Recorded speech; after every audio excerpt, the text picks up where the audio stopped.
Welcome to the Pathways to Prosperity podcast, where we explore personal, professional, and financial success stories of top achievers.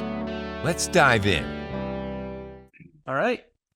Welcome to Pathways to Prosperity. My name is Tristan. I'm filling in for Terrence right now, his other co-host. Today, we are with Matt, CEO of Epic Real Estate and Desert Storm veteran, renowned for building a vast real estate portfolio through creative strategies. Matt shows how he shifted from the military life to mastering passive income, empowering others to secure financial freedom. Discover his practical insights and revolutionary approach in his new book, Escape: Crushing Conventional Wisdom with Real Estate Investing. So how you doing, Matt? I'm doing great, Tristan. Thanks for having me. No, thanks for taking your time out of here. I mean, busy day. I know it's days, Every day's busy, but gotta make room for the important stuff. So thanks again. No, thank you. No, thanks for coming through and taking your time. And I can't wait to kind of, show other people about your business and just kind of giving that idea and showing other people how they can be, successful entrepreneurs. So in your business, can you kind of give us like an idea and like a quick snapshot of it? Sure. Kind of three heads to it. I'm still very active in building my own real estate portfolio, very much income-based, cash flow-based. Don't do a ton of flipping or wholesaling or anything like that, but it's all, we acquire our own buy and hold properties. We teach people how to do it, and then we have a turnkey operation that does it for other people. So a busy professional will come into our world and say they don't want to do all the heavy lifting or don't really have the desire to learn how to do it, but they know they still want real estate. So we'll go out and we'll find a property for them. We'll fix it up. We'll put the tenant in place. We'll coordinate the property management. We'll coordinate the financing, and then just hand it to them on a silver platter as a cash producing asset. So that's what my wife does. So she does all the hard work. Oh, wow. Having a turnkey operation, especially in the real estate game, we don't even know what's happening, right? The future is far near. Like we thought we knew what was going to happen. COVID hit. After that, now it's just, I don't know. There's a lot of competition, right? What sets you apart? Yeah. So sets us apart. The part of COVID, it was very disruptive, right? I guess what the way that we acquire properties, we can even cash flow in high interest rate environments, right? So a lot of creative acquisition type stuff, a lot of seller financing type stuff, and so we've been impacted minimally by the interest rates, and now that they're coming down, it looks like everyone else is joining in the game as well. But we've been a steady stream all the way through. Right. Yeah. No. I feel like the creative financing has become the new thing, right? It's something that a lot of people are not understanding the space. Like how, so on a regular deal that has creative financing, like what does that look like for you? Yeah. Well, just to point out the new thing, I've been doing this been in real estate for almost 18 years now. I've been teaching it for 14, and that was the only way I knew how to acquire property was a creative ways, because I really didn't have money or credit or even a credit score to start to where I could just go into a bank and buy property. Right. So I had to learn how to do that. And, I've had my podcast, the Epic Real Estate Investing Show. It's the longest running real estate podcast. So that's, oh, wow. It's our 15-year anniversary of that show. And, that's all I've ever talked about is creative acquisitions and creating wealth through income and different types of acquisition strategies. And, everyone was wholesaling, flipping properties and wholesaling at the time. And that was what everyone was doing. And I was kind of over here all by myself. Oh, you should do it this way. You should try it this way. And then now the whole market shifted, and now everyone's doing creative financing. And then, someone like yourself thinks it's the new thing, which is fun. Yeah, exactly. Yeah, right. So, I'm sorry. What was the question? I got thrown off when you said it was. No. That's all. No, I was just trying to see. There's, like you said, there's a lot of competition. The newer thing that I've heard, right? I haven't done real estate flipping or as much, or I'm very new in that space. But it's like what sets you apart from the competition? Like, what do you think came easier to you than you think than to others? I think is experience, because when you're doing creative acquisitions, there's really no, limit to your creativity, right? So someone might heard about seller financing, or they might know how to do a subject to, but is that really what's going to solve the seller's issue and why they're calling you in the first place? And maybe it is some seller financing, maybe it is some subject to, maybe it's a variation or a combination of the two. What if they want a big giant down payment and you don't have the down payment? How do you structure that, right? What if they don't want to wait 30 years to receive their payments on seller financing? How do you get it to them quicker while it's still being a good deal to you and the property still cash flow? So there's so many different variables in every single transaction that, every transaction, there's a lesson in it, and you learn something a little bit new that you kind of put in the file cabinet for experience on the next deal that comes your way. So, just because someone has had to do seller financing or a subject to deal,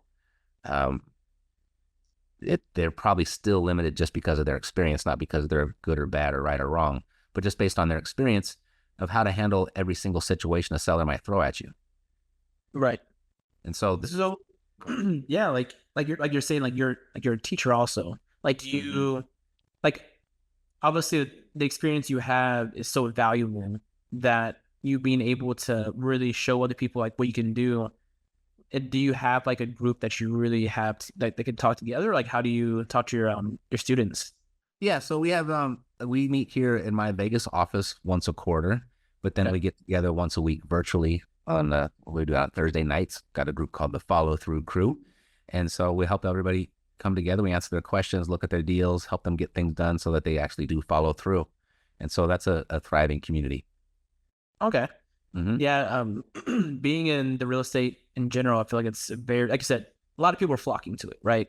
They at first, people wanted to acquire money in other aspects, and now the real estate has kind of turned it upside down with these interest rates.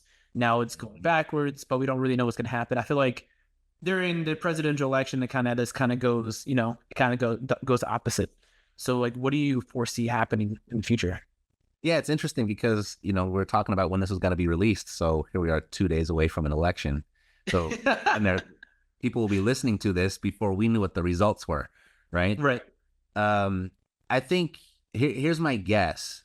I think real estate will continue to thrive and continue to appreciate. It'll continue to grow in value and everything, regardless of who wins. I don't think that's going to change. Of course, yeah. Here we are the day before the election, and I think there's a lot of uncertainty at the market right now, and people are just kind of waiting around to see what happens. We're also awaiting the next Fed meeting, which next week or the week after, and that'll have something to say. There's some uncertainty around that because the job reports have been a little bit weird, and people are wondering whether they should believe them or not. So right now, everyone's just kind of, I think, sitting around waiting to see. It'll be interesting because it'll be crystal clear to everybody by the time they're hearing our voice. Exactly. So I'll go ahead and I'll put it here, and I think real estate is going to be just fine regardless of who wins. Yeah, no, I definitely feel it. I feel like that's like I feel like the Fed has been very, I don't want to say conservative, in some aspects. I feel like that some of the numbers, like I said, some people don't really believe the numbers. And that's one thing that we need to shift through and kind of sift and make our own research, because especially in social media today or in things in general, you might hear like two sentences out of the whole report, and then they make their own assumption. So where do you go for research, and like how like what do you do for you to do? Well, inflation is a real thing, right? Right. And they have with the consumer price index comes out, and I think we were below 3% this last one, right? We're kind of getting really close to what that target is of 2.5%. So they're saying that prices are up 3% from this time last year. And now they determine that 3% is based on a certain basket of goods that they pick themselves. Right. And so maybe on the basket that they picked, that might be the case. But if you look at the stuff that we spend money on each and every day, I mean, your Starbucks latte is 3% more today, more than 3% higher today than it was a year ago. So, you look at the Subway sandwich when they used to have the $5 foot long commercial. Now it's $6.50 for a 6-inch. right? Yeah, So it's like, I went to Subway. I was like, "Why is it $10?" It's like, well, I was like, I remember seeing this song. yeah. Sorry. So is that a 3% increase or that 100% increase? Exactly. You know what I mean? So you have to like, sure, they might say, hey, steak is up a little bit, so we're going to take the steak out of our basket and we're going to put chicken in its place because chicken didn't grow in price as much as the steak did. And so like there's the manipulation of what that basket of goods is, but that's what we get to deal with. And when we're in real estate, it's an important number because that's what's going to impact what the Fed does with their moves, and what they do with their moves kind of impacts what happens with our moves, right? Mm. So, yeah, I mean, if you look at actual inflation, I think we're probably closer to 10 to 15%. Tell you the truth. Yeah. If you look at by their metrics or their measures, they say we're at 2.5%, but people are feeling it. I don't think people are dumb. I feel like that a lot of people are on edge, like that. I don't know. Like I see a lot of anxious people, and I feel like that people are on so much stress that they're becoming more and more aggressive. I don't know if you've seen it. Like people are just, and the average day person can't afford as much, like you said, like what they could, like even a year ago. I think it's very, I think it's hard to really say that it's only 3% when, like you said, even a Subway, like I think it's cheaper to go out to eat than to make your own food nowadays. I hear people talking about it takes $50 to make a meal for one person almost. Yeah. The grocery store is up there, so you have to certainly watch what you eat. I mean, technically, you go buy a bag of oats, a bunch of apples, and a bunch of eggs, and that could be a very healthy way of living, and could be very affordable. But when you go and you're shopping for convenience, the price, I could see how that could be the case where it's cheaper to eat out than it is to eat home. Yeah. Well, I know we went on this whole tangent about groceries and everything. That's all right. This is an important thing because it's these are the types of things that our customers and clients, whether they're buying a house from us or they're renting a house from us or they're selling us a property, these are the types of things that they deal with on a daily basis that creates the motivation and the intention to buy or sell. So, yeah, it's very important. Yeah, I feel like being grounded about, like what the seller or like what a renter needs is very important, especially finding the certain neighborhoods that has high but positive renters paying for their rentals, that versus having easy accessible like grocery stores and like something that's able for them to really afford. I feel like that plays a big role. Just being able to find certain I feel like that people in the real estate game, they see like, oh, this house is really expensive. It's in a really expensive neighborhood. I'm just going to buy this house versus doing their due diligence. With the numbers. Numbers never lie, right? Those are something that never lie. So, what the market's willing to pay for it. Yeah, I've been looking. I'm from Nashville, so it's the market was like even before COVID, like even after COVID, you'd see $200,000 homes, but then a year later there'll be 3.5. Yeah, Nashville really experienced the inflation, didn't it? Yeah, it's getting pretty crazy out there. But if someone is listening and want to really understand what to do in the real estate atmosphere, like what do you suggest that they do, and like what tips would you give them? Sure. My opinion, and it might not be a popular opinion, and it might not be something that people will even want to hear, but I think houses right now are as affordable as they'll ever be in our lifetime. I don't think it's going to get any cheaper. I don't think it's going to get more easily accessible. Certainly there might be a couple pullbacks here and there, but I mean, for the long term, it's only going to go up, up, and up because of the supply and demand imbalance, right? In 2008, we had this big crash and everyone's waiting for that to happen again. But you only have a crash, a real estate crash, when there's too many houses. You can't have a crash when there's not enough houses. Right. There's not a bubble there. So you can call it a bubble all you want, but if anything, you got a people bubble. You don't have a housing bubble, right? So I think that safeguards the market is strongly as anything can in any market is that the demand is so high. And so that's just the natural demand of our population. And then if you go ahead and look at how our population is broken up as far as their demographics, if you look at the millennials, the average or the peak age of the millennial, I believe is right at, I've been saying this story for about a year and a half now, so I'm trying to figure out what the age would be. But the peak age of the millennial is right around 33, 34 years old. Mm-hmm. And the average age of the first-time home buyer is 36. So if you take just that data right there, over the next 2, 3, 4 years, we're going to see more demand for housing than we've ever seen in the history of this country, just with the millennials alone. And then you got Gen Z right behind them, and they're a bigger population. Everyone says, yeah, but what about the baby boomers? They're going to die. They are. But there's even more so. The baby boomers are actually kind of a small generation compared to what the millennials and Gen Z looks like. So I think just the natural demand is going to support real estate prices. And then you have over this last administration, we had 12.5 million people come over the southern border. So where are they going to live? So there's more demand that we weren't accounting for. And that's right from the government's own numbers on the Census Bureau. So I try to be as accurate as I can with that. And some people some people say it's far more than that, but I'm just going to go with a nice conservative number. But 12.5 million, that's a lot of people. That's if you have 4 people per house, that's 3 million extra houses you need to house those people, and we don't have 4 million extra houses. So there's that, and then you've got the corporations coming in, and I think everyone should really they call the corporations evil. You've got the BlackRocks, the Blackstones, the State Streets, the Vanguards. Jeff Bezos just came out of retirement and started his own fund to buy just single-family houses.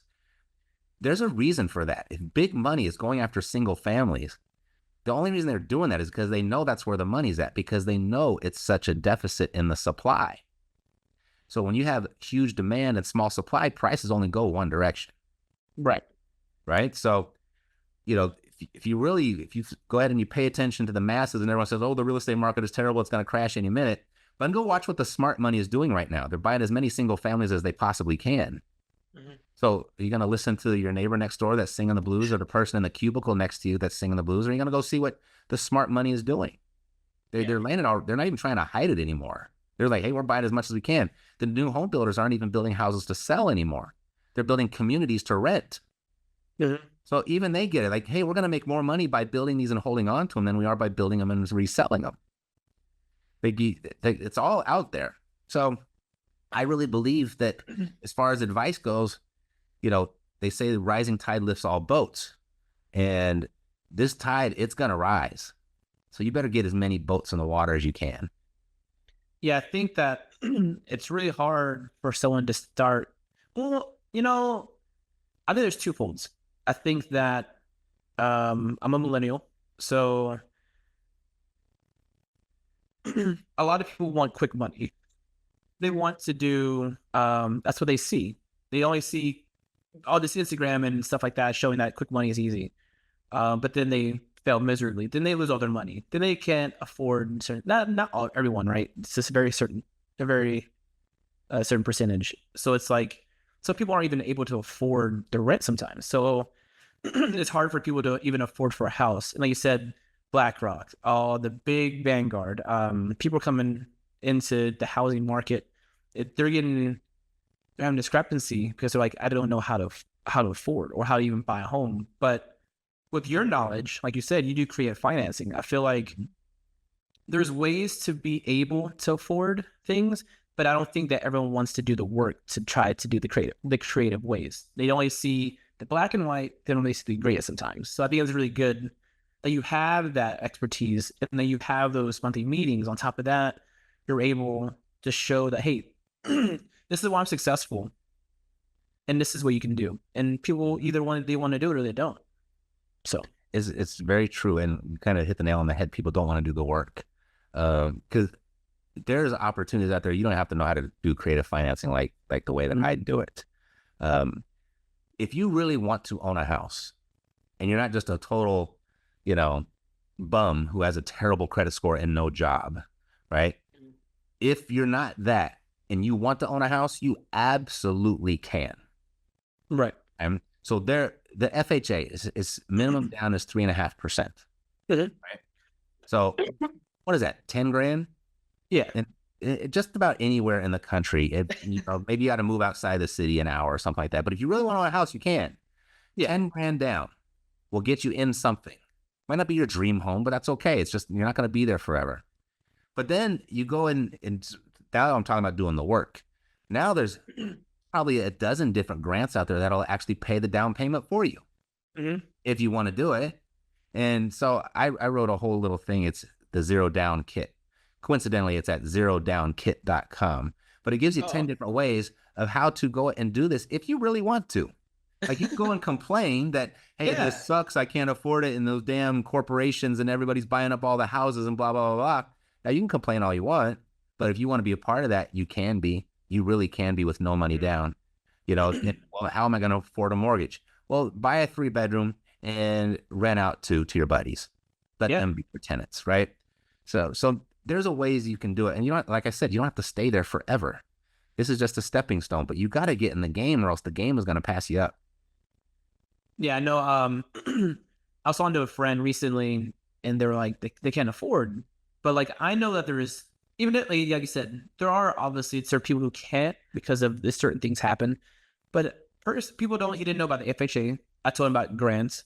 I said, you can even go to real estate meetings around you, and you can find other people who are doing better than you. But it's also being able to take that advice.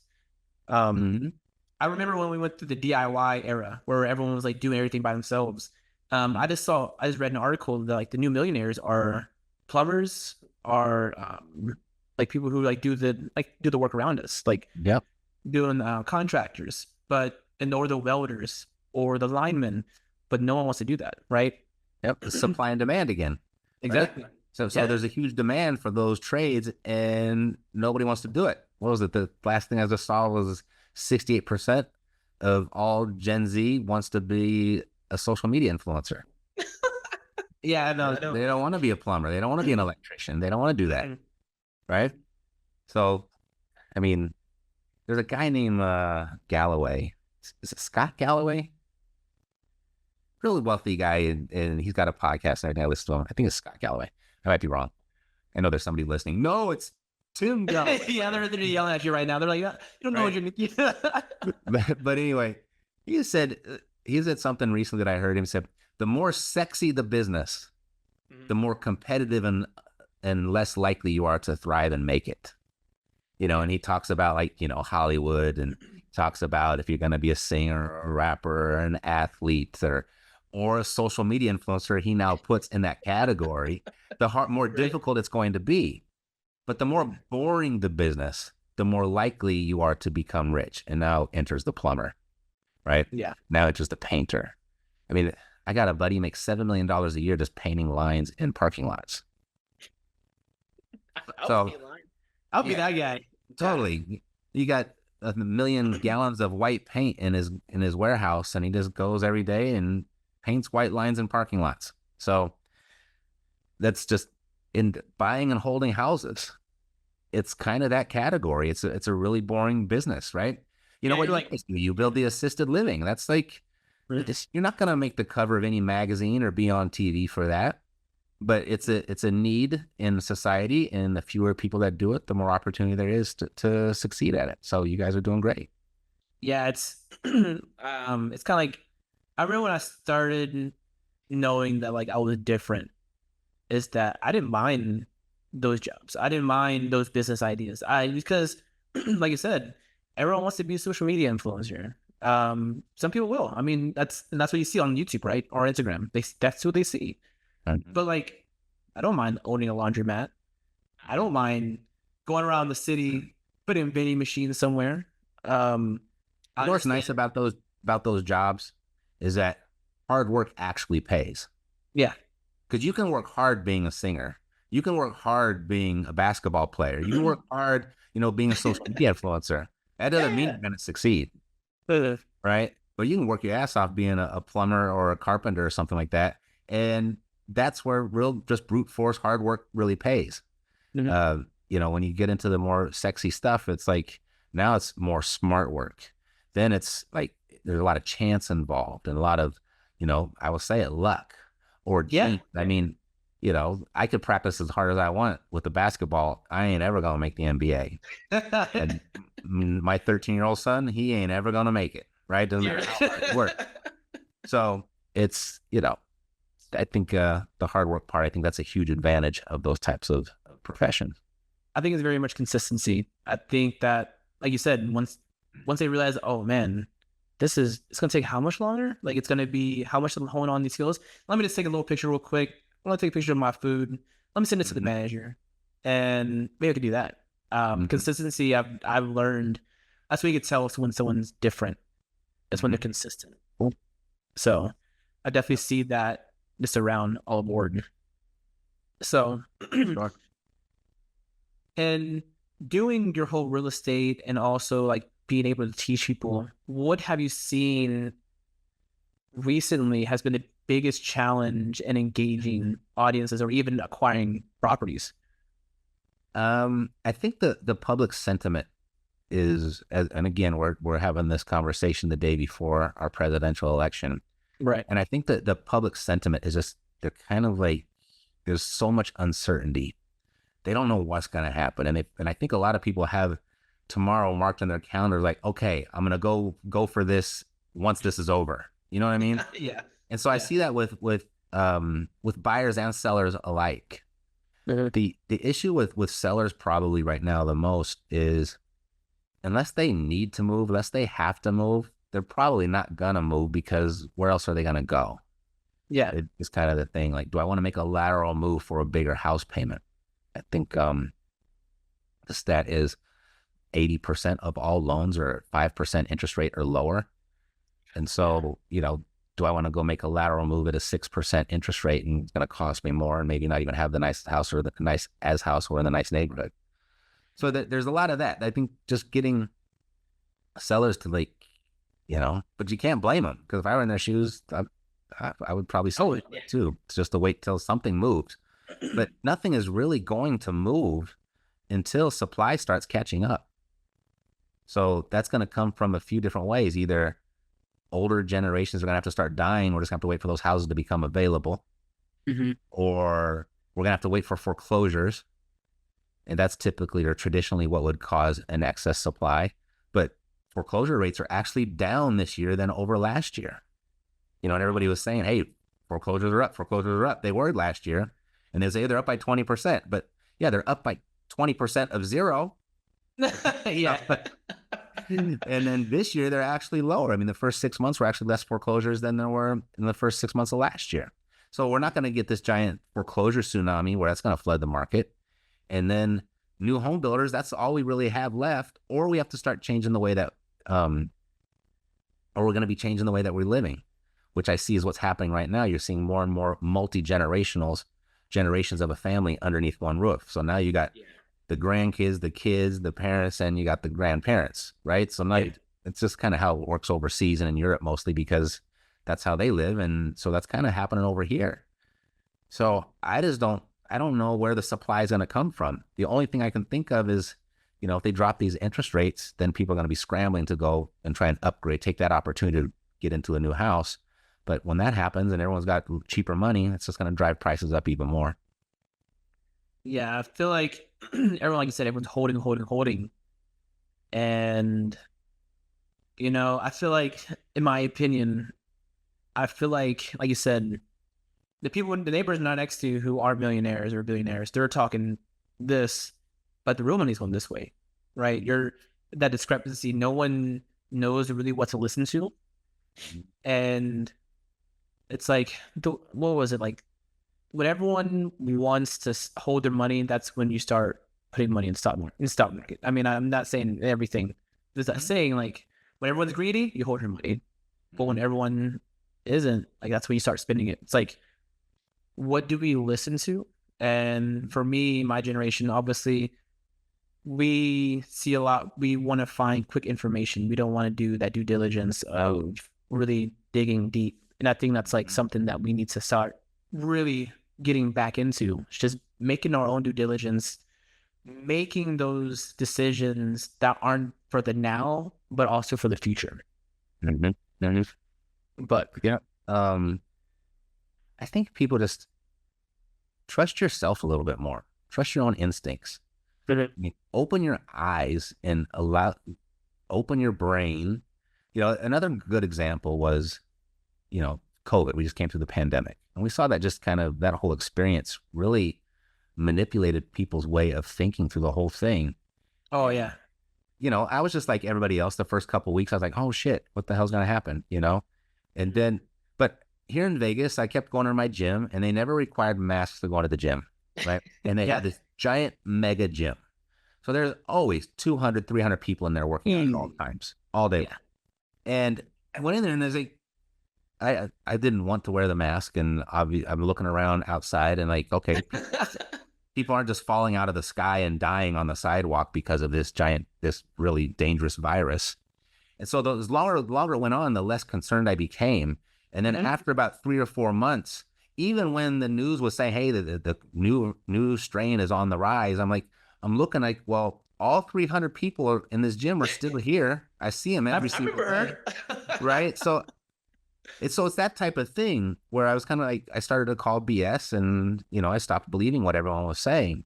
But that's not a pandemic conversation. It's just open your eyes and look, right? So if you think real estate, it's going to crash, it's going to crash. But all the wealthiest people in the world are buying as much real estate as they possibly can. Like, open your eyes, think about something. Right? I mean, it's happening right in front of you, but you're listening. And you're listening to other stuff you're giving more credence to that stuff you're listening to rather than the stuff you're actually seeing on a daily basis. Yeah. Yeah. I think that's, like you said, we need to open our eyes. I feel like that social media and just people in general have created a lot of doubt in the average person. Yep. And, all of these algorithms with everyone on social media, you can see it in the comments. I see it under my videos. I'm totally guilty of this. So, but the algorithm, it rewards clicks. Yeah. Oh, right? 100%. So it encourages clickbait. And humans are just, by their very nature, they click on the negative, scary stuff. Right? And so when you have a whole generation, multiple generations going out trying to get attention for their business or themselves personally on social media, and they know the more crazy it is, the more clicks they're going to get, the more views and likes they're going to get. And how the messaging is just so darn dramatic. And so it's easy to like think that the sky is falling when actually you look outside. No, it's still up there, right? It's not falling. In fact, it's getting further away. It's getting higher, right? So yeah, filter out the stuff and just do a personal check every once in a while are people really dying? Are people really going broke? There's a lot of people are hurting, but damn it, they're building 3 new skyscrapers right down the street. Is it really a recession? Yeah. Like the one in Oklahoma, right? I mean, they're building like the tallest building in US. I mean, they're building all around me here in Vegas, everywhere. As far as I can see, it's like, well, I thought the economy was hurting. He's like, what? Formula One isn't like Formula One racing is now going to be in Vegas, right? Yeah. I mean, they already had one already. Yeah. You go to the shopping mall here in Vegas, you can't find the parking space on the weekend. No. Well, why are people coming to the shopping mall? They come to shop. Well, I can't even find a parking space, so there must be a lot of people shopping. But how could that be if the economy is so bad? Maybe the economy isn't so bad, right? I feel like it's that, and also people are taking out more or maxing out. Like, I feel like, in my opinion, credit cards are a lot more used. Like back when my mom was younger, she would tell me like cash is king. You let your cash in the bank, it's less than nothing. I mean, So yeah, credit cards. I mean, they're definitely the consumer debt is going up, but it's going up after it came falling down. Yeah, exactly. Right. So where it is historically, I'm not sure, but people just do what we do. we always go through a little cycle, right? So a lot of people are, trying to find that extra income to maybe go to the shopping mall or even do whatever they can to either enhance their income or even create passive income. Like, what do you suggest that they do? Or like, what do you think they should, like, what do you think is like the best way to do that or to get into that aspect? I think probably the first place to look in generating some extra income would be, what do you already know? What are you already good at? What community are you involved in that you already have deep knowledge about? You know, say you just like skateboarding, right? That's a huge advantage because you're inside of a skateboard community. You know what they like, you know what they need, you know what they want. So I think those types of things would be the best places to look. Then the second place would be to actually invest in your education and how to create that stream of income once you kind of identify what area it is that you want to generate that extra income. I think with the internet, I mean, I'm starting to sound like, granddaddy Matt these days because internet didn't exist when I was in high school. Yeah. And, I remember my mom coming home and saying she had email at work, and I was like, "What's email? That sounds stupid." Like I remember that. Get this out of my face. I was like, I just didn't even I couldn't even fathom like where does that exist, right? Yeah. Because we didn't have a home computer. There were no phones. I didn't even have a pager yet, And so I think today, I mean, there's just so many opportunities of how you can generate income. I mean, I've been a big fan of Gary Vee, and he talks about it all the time. But I mean, if you're just a fan of the TV show Friends or pick Seinfeld or whatever you want to pick, you could just start a podcast and talk about that only thing. Oh, maybe make 40, 50 grand a year doing just that. You really could. You really could. Yeah, you totally could. So it's, 40, 50 grand, you're not going to get wealthy or rich, but gosh, it beats the hell out of having to show up and work for someone else, 9 to 5, 5 days a week. Yeah, I was looking at, I saw a quote. It was by someone. I forgot, and I'm gonna kick myself after I forget his name because I'm thinking of it later on. But he said that people are willing to work 30 to 40 years for someone else, but don't put the hard work in for themselves for 3 years. Mm-hmm. And it's true. Yeah, totally. There's another version of that of some sort. Like entrepreneurs are the only ones that are willing to give up a 40-hour-a-week job for an 80-hour-a-week job working for themselves. Yeah. Right. We'll work twice as hard for ourselves or put in as many more hours. But yeah, I think with the internet, the sky is the limit. There's this new thing I've been watching. For example, I play golf. That's about the only thing I do for fun outside of my work. And I love it. So, and I just got YouTube Premium in my house, which is amazing for anyone that watches YouTube because watching YouTube with no commercials is pretty damn awesome. And I just sit there and watch and watch and watch. And then if you're watching on TV at home, the commercials there, they're like 3 times as long as they are on your cell phone. So it's annoyance at home. But anyway, this is guy I watch, and all he does is he goes thrifting, goes to garage sales and thrift stores shopping for golf clubs, right? And he's buying all these old golf clubs, and he knows the history. He's very knowledgeable about it. So this is obviously something he's very knowledgeable about. This is the model that came out in 1994, and this is where Jack Nicklaus, he won the such and such tournament using this club, and it's never been used before. Like it's like a history lesson every golf club he stops at. So I find it interesting that way. But then he takes all those clubs home and he goes on that new platform, Whatnot, what I'd never heard of before. Have you heard of this? I've never heard of it. Okay, Whatnot is the new thing. For 2025, it's going to be huge. So it's like the daily shopping network, right? Okay. But over social media. So everyone can have their own channel and sell stuff live online. And he takes all these golf clubs. He's buying them for, $5 here, $10 there, $20 there. And so he takes them and he goes on to this Whatnot and he starts selling them. And he does these 10-second auctions. He starts for $1. So this golf club right here, he might have spent $50 on this golf club, right? And he says, for 10 seconds, I'll take the highest bidder. We're starting at $1. And within 10 seconds, that $50 golf club, he just sold for $120. Just like that, right? So that type of opportunity, it just exists for everybody and whatever you're interested in. For him, it's golf clubs, and maybe it's Beanie Babies or it's little porcelain unicorns that you find at garage sales and whatever it may be. So Cabbage Patch Kids. Totally. I think you should have a job though to pay the bills until you're ready to make that transition. Yeah, because entrepreneurship is not depending on your next sale of a golf club to pay the rent and eat and feed your family. Yeah, it's like you said, it's very calculated risk. that's where you should be. Like, yeah, put all your effort into it, but I mean, maybe that business isn't going to be successful. I mean, sometimes the second or third business won't be successful, but you learn from that. And you need to have something to really, especially with family. I mean, you got to support them. You can't just be like, oh, like next time, it's a hard thing, right? So it's really, I think that's what people need to learn too, is like that balance of being able to believe in yourself, but also understand that sometimes you have to try something else. You have to try that different business, but just hone into it. So, yep.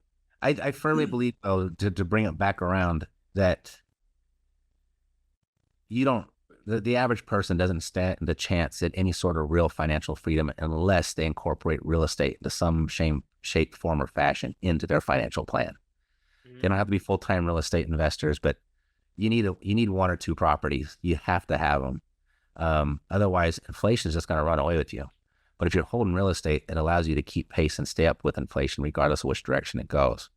And right. I think that's really, really key. The Federal Reserve, they're I forget the special department. They do surveys, but they determined, this was released last year, the year before, that the average homeowner is 40 times wealthier than the average renter. 40 times. That's right. Yeah. So what if you just own 2 houses? Now you're 80 times wealthier just because you bought an extra house, right? Yeah. So I think that's a really telling. I could talk about those statistics all day long, but that's one that's pretty compelling. Like, hey, you don't need to be a full-time real estate investor, but you better figure out how to get some. Yeah. Yep. Even if it's starting out with owning land, I feel like that. Totally. Land is honestly, I feel like land's going to be another thing that's going to be very big in the space. And it's going to be like, I mean, you see like these millionaires and billionaires buying lands, right? Yeah.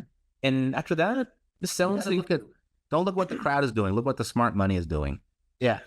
No? Well, I mean, I was thinking about buying a big plot of land, then renting it to home builders. I mean, what if that aspect? That's something that not a lot of people can have seen or can do. It's another aspect. But as we're wrapping up the podcast, what kind of big plans do you have to 6 to 12 months from now? Like, what does that look like for you? I have completely torn my entire real estate investing business down and rebuilt it. And so I am in acquisition mode, acquire as much as I possibly can. Right. I practice what I preach. I really do believe this is as affordable as houses are ever going to be. And during this time that we're sitting here where there's so much uncertainty, once the cat's out of the bag and everyone realizes, it's a seller's market again and there's bidding wars for properties again, there might not be another opportunity to get in and get a house and have the comfort or the luxury to at least negotiate with the seller. I think so. That's what I'm looking at over the next 6 to 12 months. All right. Well, I love the ambitions. I mean, you're successful for a reason, right? You have a portfolio to go behind you, and one person could be saying, "Oh, he's wrong," but I mean, what kind of portfolio do they have? We can't compare apples to apples. Just can't. Well, you could also say we could go back anywhere in history, and I could have said the same thing, and I would have been right with 100% accuracy. Yeah, I mean, yeah, everything's gone up. Buy and hold, right? If you're flipping, you can get stuck and you can get trapped by the market. If you're buying and holding, I don't care where you bought a house. You're better off today than you were then. Good. You can use, especially with home appraisals going crazy. The home values are just. Well, that's the crazy point. They're as high as they've ever been, right? Yeah. So you would have never been wrong with that advice. Well, thank you very much, Matt, for sharing, taking your time out of your day and sharing some tips. If you don't mind, like, where can people reach out to you and find you? Yeah, so I'd mentioned earlier, I've got the Epic Real Estate Investing podcast. We started that in 2009. We're the longest running real estate podcast on the interwebs. Yeah. So there's that. And then if you're anyway inspired by, hey, you know what, I can actually go out and get a house. I don't want to get left behind. Go to zerodownkit.com and then download that little PDF I got for you. And there's 10 different ways. And only one of those ways is creative financing. The other 9 are much more probably accessible ways that don't take as much work.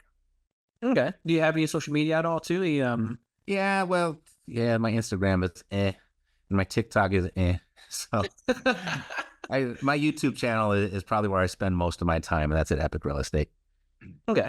Well, thank you very much. I mean, this insight would not only help people like me, but people who are even looking at that market are saying, "Wow, it is possible." And I'm grateful for you to be here. I think it's really cool.